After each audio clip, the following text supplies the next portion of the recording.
안녕하세요. 심리상담사 열정입니다. 이제 아침, 저녁으로 좀 선선해져서 무더운 여름은 다 간 것 같습니다. 이제 슬슬 가을이 다가오고요. 저도 이제 한 주 지나면 다음 학기 개강을 해서 또 공부와 일과 어떻게 병행을 해야 될지 사실 걱정이 좀 많습니다. 그래서 요즘에 그러죠. 현실 자각 타임이라서 현타 온다고 하죠. 내가 지금 학생인가 심리상담사인가 내가 지금 일하는 사람인가 학생인가 막 이러는 거에 대한 혼란이 살짝 올라오고 있는 상태이기도 합니다. 그 어떤 것도 비중을 어디에다 더 우선순위를 둬야 될지 참 그런 부분이 고민이 될 때가 참 많기도 한데요. 이래서 심리상담사들이 여러 가지 상황이나 또 환경적인 부분에 스트레스를 받아서 소진이 올 때가 있습니다. 심리상담사들도 정신적으로 힘들 때가 오기도 합니다. 그럴 때 어떻게 이겨나는지 오늘은 그 얘기를 좀 나눠보려고 합니다. 그러면 시작해볼까요? 네, 심리상담사들도 힘들 때가 있나요? 네, 있지요. 저희도 사람인데요. 그쵸? 그런데 되게 중요한 부분은 심리상담사들이 힘든 건 내담자한테 직접적으로 영향을 가기 때문에 이 부분 상당히 주의하고 조심해야 되고, 저희가 항상 체크하고, 케어를 해야 되는 부분입니다.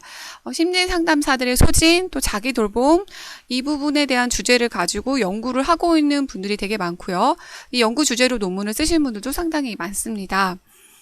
심리 상담사들, 슈퍼비전, 자문, 교육, 이런 것들을 담당하시는 분들은 이 심리 상담사의 소진에 대해서도 상당히 많은 관심을 갖고 있습니다. 그래서 우리도 힘들 때가 있죠. 제가 가끔 진로에 대해서 강의를 갈 때, 심리상담사 진로에 대해서 강의를 갈 때 가장 많이 나오는 중고등학생들의 질문은 수입이에요. 돈을 얼마 버는지, 그리고 어떻게 하면 되는지, 성적은 어느 정도 돼야 되는지, 그리고 가끔 가다 나오는 질문, 힘들 때 어떻게 하세요? 이런 질문들을 하기도 합니다. 네, 힘들 때 있죠. 정신과 의사들이나 임상심리사들은 굉장히 만성적인 약물 치료를 장시간 동안 하시는 분들을 많이 만나시기 때문에 그분들도 상당히 소진이 되는 부분이 많지요. 그런데 심리상담사들은 이제, 정해진 시간 동안 그 사람들과 어떤 감정을 공유를 하기 때문에 힘든 어떤 이슈들을 다루거나 힘든 내담자들을 만날 때, 저희들도 많이 힘들어지기도 합니다. 음, 또한 자기가 가지고 있는 개인적인 이슈로 인해서 마음적으로 이제 힘들고 있는 상태에 있는데 그때 이제 더 힘든 내담자들을 같이 만나게 되면 이중으로 이제 겪게 될 수도 있죠.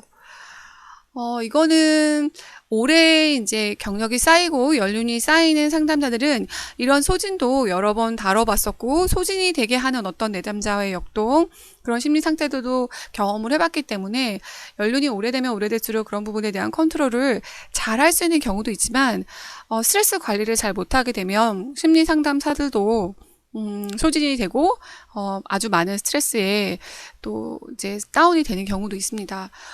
제가 아주 흔한 경우는 아니지만 이런 부분들 때문에 굉장히 힘들게 대학원을 졸업하고 자격증을 땄음에도 불구하고 이 길을 떠나시는 분들도 꽤 있으세요. 그래서 심리상담사분들의 스트레스 관리, 이 번아웃에 대한 관리가 상당히 중요한 이슈라고 생각합니다. 그러면 어떻게 해결하는지 제 이야기 또는 다른 분들의 에피소드를 들어가면서 여러분들이 힘든 상황을 어떻게 준비할지 또 생각해보면 좋을 것 같습니다. 네, 심리 상담사들요. 네, 이분들도 상담을 받기도 합니다. 다만 이제 그 보통의 사람들과 다르게 저희가 이제 이름을 붙이는데요. 교육 분석이라는 이름을 붙입니다. 이 이유는 심리 상담사들이 이제 힘들거나 어떤 이슈가 되는 건 내담자한테 바로 직접적으로 영향을 미치잖아요.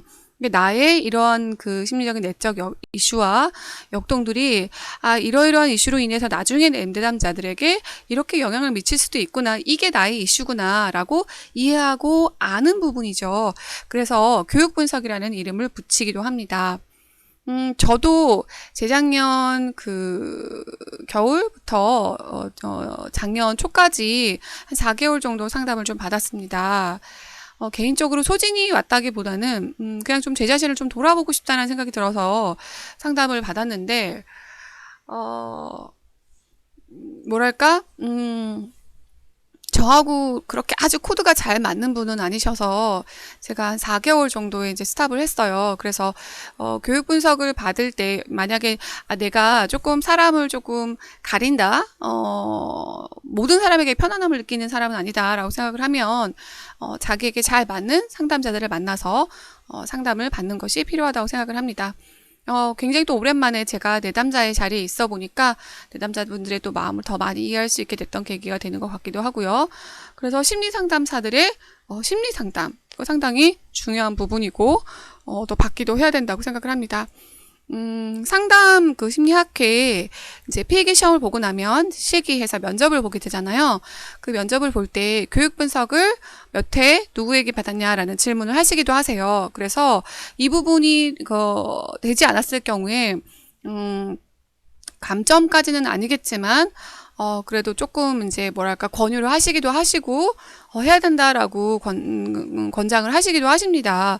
그래서 1급 정도로 가시려면 교육 분석을 반드시 받아야 되지 않을까라는 생각이 듭니다. 네, 그리고 심리 상담사들은 자신들이 이렇게 자문을 받는 슈퍼바이저들이 따로 있어요. 그러니까 수련 감독관들이 따로 있죠. 학회 자격증을 따기 위해서는 이제 수련 감독을 받잖아요. 자기들 사례를 가지고 가서 자문을 구하기도 하고, 이제 또 코칭을 받기도 하고, 상담사들의 어떤 소진이나, 역전이 같은 이슈들을 또 거기서 확인하면서 도움을 받기도 합니다.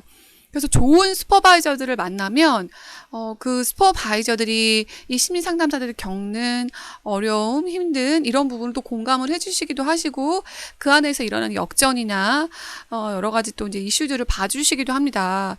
그래서 저는 제가 지금 받고 있는 슈퍼바이저 분이 이런 부분들을 너무 잘 채워주시기 때문에 잘 해주시기 때문에 제가 지금 횟수로 한 4년째, 3년 반 정도 이제 명확하게 이제 못 받았던 기간이 좀 있어가지고, 기간으로 따지면 한 2, 3년 되는 것 같은데, 횟수로 따지면 한 4년 되는 것 같습니다. 그래서 이분하고 지금 계속 상담, 이제 슈퍼비전을 받고 있는데, 저한테 굉장히 지지가 되고 힘이 되어주시는 분이세요. 그래서 여러분들이 이런 슈퍼비전을 통해서 지지를 받기도 하기 때문에 개인적인 어떤 그 교육 분석 같은 심리 상담사 외에 좋은 슈퍼바이저를 만나서 성장하는 부분도 상당히 심리 상담사들이 어려움을 잘 해결하는 데 큰 도움이 되기도 합니다. 네, 그리고 아무래도 이제 관계 속에서 일어나는 부분이죠. 가족 또 친구들하고 함께 즐거운 시간을 보내기도 하면서 힘든 부분에 대한 지지와 격려 또 응원을 받기도 합니다. 아무래도 상담 내용이 이제 그 비밀 유지가 중요한 이슈다 보니까 상담 내용을 누구에게 얘기하기가 어렵잖아요. 그래서 상담 내용과 관련된 부분은 슈퍼바이저들과 감독, 코칭을 슈퍼비전을 받을 때 그때 주로 나누고 가족 또 친구들하고는 일상적인 어떤 이슈들, 상담 외에 또는 어떤 상담 직무에 관련된 여러 가지 이슈들을 같이 얘기를 나누면서 스트레스를 풀기도 합니다. 그래서 심리 상담사들이 가족들과의 갈등이 있거나 가족들과의 불화가 있을 때 상당히 힘들게 되겠죠. 소진이 많고 정신적으로 힘든 이제 일을 하고 있는데 가족들이 이제 더 힘들게 한다면 상담을 잘 해낼 수 없을 거라는 생각이 듭니다. 다행히도 제 부모님이나 제 여동생이나 굉장히 제가 하는 일을 또 인정해 주시고 격려해 주시기도 하세요. 가장 많은 지지자가 되어주는 사람이 제 여동생이죠. 여동생이 너무나 적극적으로 지지해주고, 응원해주고 있기 때문에, 제가 굉장히 큰 또 힘을 받습니다. 이번 학기 제가 개강하기 전에, 동생이 또 동생과 저희 조카들이 주는 장학금이라고 하면서 일종의 어떤 격려금을 또 이렇게 보내주기도 했어요. 뭐 돈이 다가 아니긴 하지만 이렇게 항상 마음을 써주고 응원을 해주는 가족들이 있기 때문에 더 힘을 내고 열심히 살아가려 하는 게 아닐까라는 생각이 듭니다. 그리고 굉장히 제 자랑 같지만 제 친구가 저 보약 한 재를 지어줬어요. 제 블로그 가시면 제가 그 글을 올려놨기 때문에 보실 수 있는데요. 친구가 이제 개강하고 또 일이랑 공부랑 같이 병행하려면 체력적으로 많이 힘들 거니까 한번 보약을 한 재 저어 먹어봐라. 그러면서 자기가 돈을 낼 테니 꼭 먹어봐라. 이렇게 얘기를 해주고 한의원에 전화까지 해주더라고요. 제가 이제 뻘쭘하고 미안하고 그래서 안 가는데 친구가 막 한의원에 전화까지 해주면서 가라고 해서 결국은 제가 가서 진맥을 받고 한약을 지어왔습니다. 네, 한 봉지 한 봉지 먹을 때마다 제 친구의 사랑과 관심을 먹고 있다라는 생각을 하면서 가슴이 굉장히 뭉클해지고 감사하는 마음으로 내가 또 힘을 내야지 이런 마음이 들기도 합니다. 그래서 가족, 친구들, 관계 안에서 이런 지지와 격려를 받는 거 굉장히 소진을 방지하는 데 큰 도움이 되기도 합니다. 네, 그리고 상담사들에게도 충분한 휴식 또는 여행이 상당한 에너지가 되기도 하는데요. 바쁜 과정이긴 하지만 저는 이제 일주일 월화수목금토 일 중에서 하루나 또 가능하면 이틀 정도는 락을 걸어요. 그 락을 건다는 뜻은 무슨 뜻이냐? 그날은 아무것도 안 하는 거예요. 정말 시체놀이 한다 그러죠. 그렇게 해서 충분히 쉬어주질 않으면 제가 이제 에너지를 내서 활동하기가 굉장히 힘들더라고요. 그래서 적어도 이제 하루 정도는 원데이 하루를 통째로 저에게 다 투자하는 그런 시간을 주기도 합니다. 제가 아는 그 심리 상담사 분인데요. 이분은 경력이 좀 오래되신 분이세요. 어느 정도 이제 그 좀 궤도에 올라가 있었고, 강의도 많이 다니시고, 유명하신 분이세요. 이분은 1년에 한 달을 통째로 휴식을 보내시더라고요. 그러니까 외국에 이제 캐나다나 막 이런 쪽에 좋은, 경치 좋은, 날씨 좋은 곳에 가서 한 달 정도 이렇게 쉬다 오시더라고요. 저도 언젠가 그렇게 됐으면 좋겠어요. 제가 겨울을 너무 싫어해서 겨울에 잠깐 따뜻한 나라로 피신했다가 그 다음에 들어왔으면 좋겠습니다. 우리가 한 달 정도까지 그렇게 충분한 휴식을 보낼 수는 없을지라도 여행이나 또 휴식 시간을 정해놓고 쉬는 건 굉장히 필요할 것 같아요.